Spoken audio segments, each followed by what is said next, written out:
palavra de professor que possamos conduzir mais uma vez. Boa noite. Sejam bem-vindos, é sempre um prazer, como a gente costuma dizer, recebê-los aqui. E para esse diálogo semanal, onde buscamos aqui avançar um pouco no nosso aprendizado espiritual. Para aqueles que estão aqui hoje pela primeira vez, em nosso templo, nós estamos falando sobre uma temática bem específica, que é sobre os 10 princípios sagrados de Umbanda. E optamos, por determinação da espiritualidade, falar desses princípios de trás para frente. Então, em vez de falar do primeiro, do segundo, do terceiro, nós começamos falando do 10º, do 9º, para facilitar a compreensão. Então, a gente vem abordando cada um desses princípios nas 3 formas de interpretação. Ou seja, na linguagem androgônica, que é aquela que está mais próxima da nossa compreensão, que fala mais próximo do entendimento humano. A linguagem relativa, que é aquela que já traz as coisas do espírito, do mundo dos espíritos, mas adapta à nossa linguagem humana. E a linguagem teogônica, que a gente está chamando de superlativa, uma linguagem mais apurada, não é uma linguagem acessível a todos, mas é necessário que a gente fale dentro dessa perspectiva. Nós já falamos sobre 8 princípios, e hoje nós vamos entrar no 9º, como prometemos na semana retrasada, porque na passada foi rito especial em nossa casa, e a gente realiza esse rito somente 2 vezes no ano, então a gente teve que dar esse pulo aí. Mas é sempre bom relembrarmos que o que falamos no 8º princípio, falamos dos planos paralelos existenciais. Tiramos a palavra existência para falarmos que é vida, que a vida ela pode existir num campo sutil, mediano ou inferior. E para que essa linguagem fosse bastante compreensiva por todos vocês, nós falamos que existe um mundo, uma vida, existe vida num plano mental, num plano astral e num plano físico. E isso nós chamamos de plano essencial, existencial e substancial. E aí ressaltamos bastante o ponto que eu diria que é mais fundamental para nós que estamos encarnados, a nossa condição de seres espirituais, que é atemporal, dimensional, mas na condição substancial, que é a matéria. E aí, nessa abordagem, nós falamos e explicamos que para constituir esse mundo que nós compreendemos aqui, que é o mundo da vida, a essência mergulhou numa existência, para que pudesse gerar substância. Então existe um mundo essencial, existe um mundo existencial que a gente chamou aqui de astral, e existe um mundo substancial ou material. Então morremos aqui, partimos para o mundo astral. Se morremos no mundo astral, partimos para o mundo essencial. Então existe uma interseção entre o mundo dos espíritos e o mundo material, que é esse nosso mundo físico, essa nossa dimensão, onde nós chamamos aqui de manifestação dimensional encarnatória. Então, para criar um corpo, a gente precisa reencarnar. O espírito não precisa do corpo quando está desencarnado, até porque ele possui outros corpos. E quando a gente falou que são planos paralelos de existência ou de vida, paralelos lembra um do lado do outro, não é assim? Então há uma gradação de energia entre um plano mais denso e um plano mais sutil.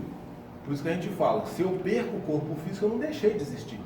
Eu simplesmente eliminei 1 ou 2 corpos mais densos. Mas eu ainda continuo com os corpos astrais e os corpos mentais. Só para relembrar, nós espíritos, quando saímos lá do mundo, do reino virginal, nós fizemos um mergulho na energia. E aí nós criamos 7 corpos. Vamos lembrar? Causal ou psicossomático harmônico. Mental superior, mental inferior, astral puro, astral impuro, etéreo e físico. 7. Quando a gente morre, a gente perde o físico e o etéreo, volta para o mundo astral. A gente deixou de existir? Não. E quando nós estamos aqui, nós interagimos com esses planos dimensionais. Consciente ou inconsciente. A maior prova, para vocês que estão aqui hoje no Rio, toda vez que nos reunimos aqui às terças-feiras e evocamos o mundo elementar, que são os espíritos que tomam conta da natureza, nós estamos evocando a vida em uma outra dimensão. A gente não vê, mas quer dizer que eles não existem?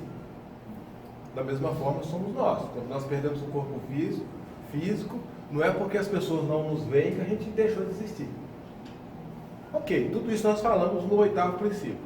No nono princípio, que na verdade é o segundo na escala de ascendência e compreensão. O que nos interessa? Qual que é esse princípio? Esse princípio são os 3 planos, prestem atenção: coexistentes, coeternos e primeiros.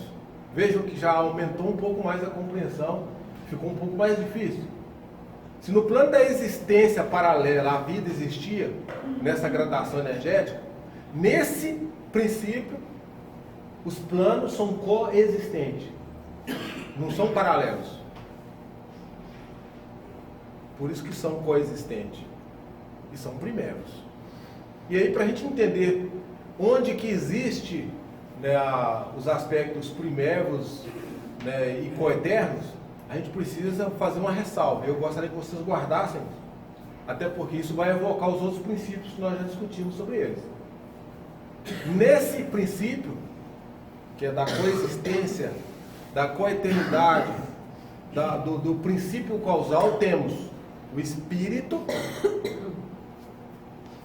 a substância etérica e o espaço cósmico. Olha como é que já ficou mais difícil.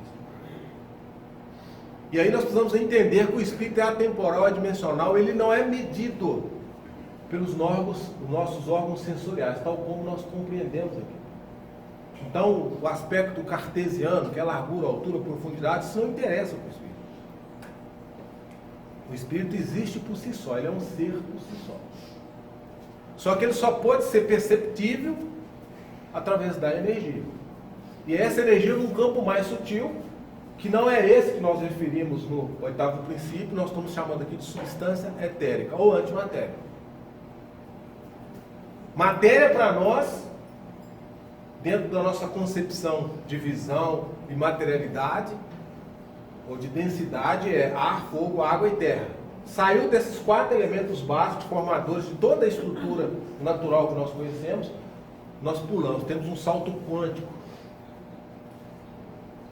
E aí, o que dá origem a esses elementos, no campo da manifestação perceptível, é a substância etérica.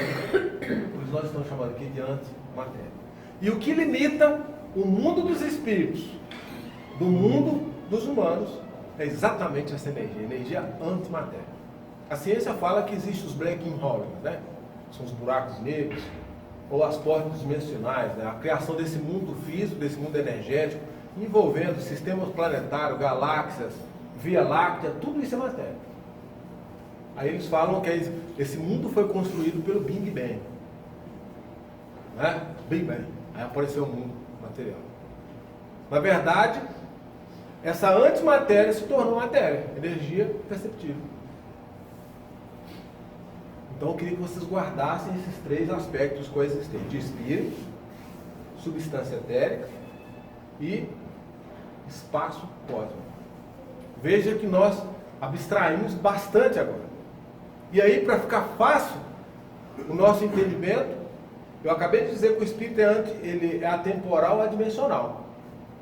Então ele pode estar localizado aqui ou em todos os lugares. Por isso que ele é adimensional, atemporal.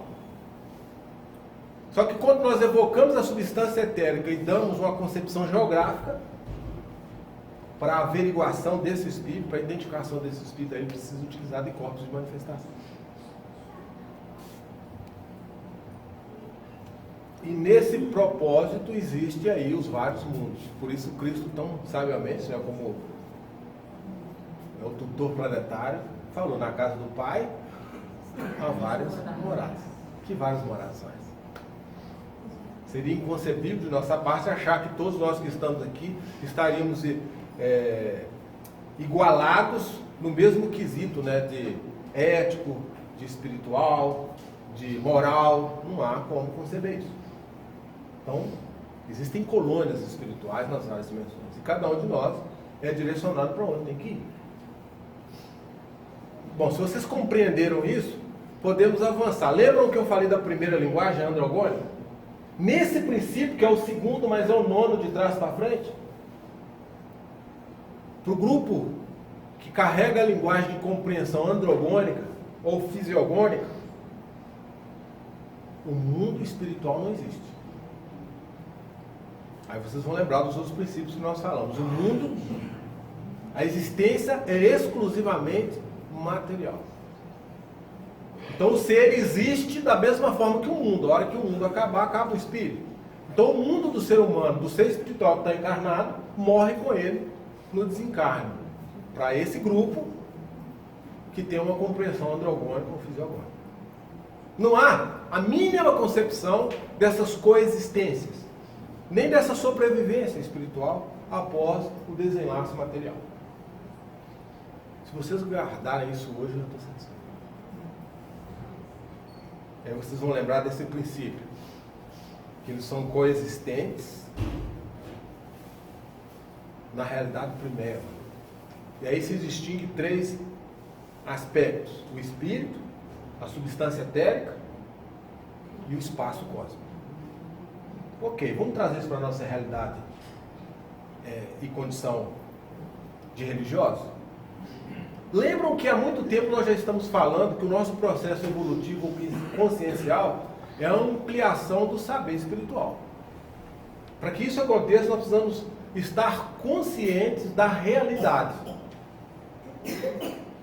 E a realidade para nós não é só a vida humana e corpórea. Quando nós começamos a aprimorar a nossa consciência dessa realidade, nós começamos a compreender os atributos espirituais.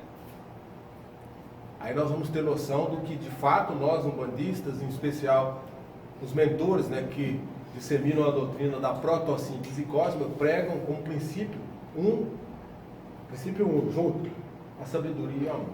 Só que para a gente compreender a sabedoria e o amor do ponto de vista material, nós precisamos entender a religião, a filosofia, a arte, a religião, num aspecto de convergência, de síntese. Por isso o corpo junta.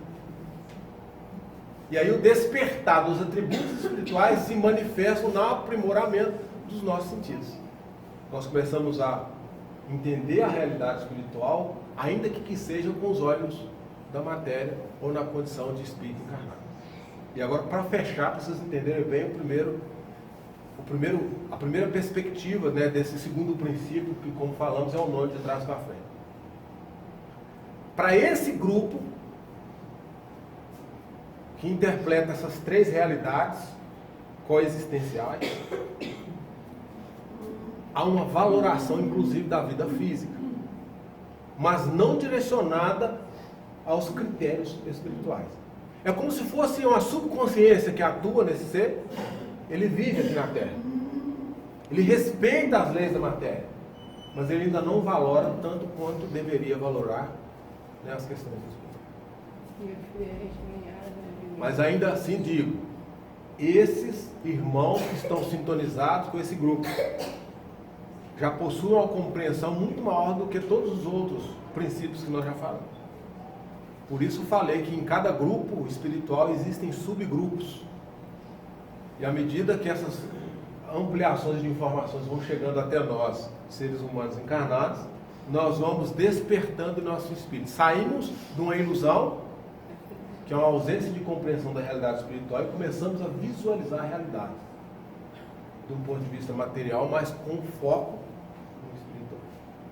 E é isso que vocês estão fazendo aqui hoje. Então eu não posso me estender mais. Voltamos na próxima terça-feira, é isso? Próxima terça-feira a falarmos, né? Próxima terça não é interna, não, né? A próxima terça-feira nós voltamos a falar desse princípio na segunda perspectiva, que é relativa. Eu espero todos vocês aqui, né? No dia de hoje, aproveitem, ou na noite de hoje, aproveitem bem o rito. Né? Para quem é de Saravá, Saravá, para quem é de Aranoa, Aranoa.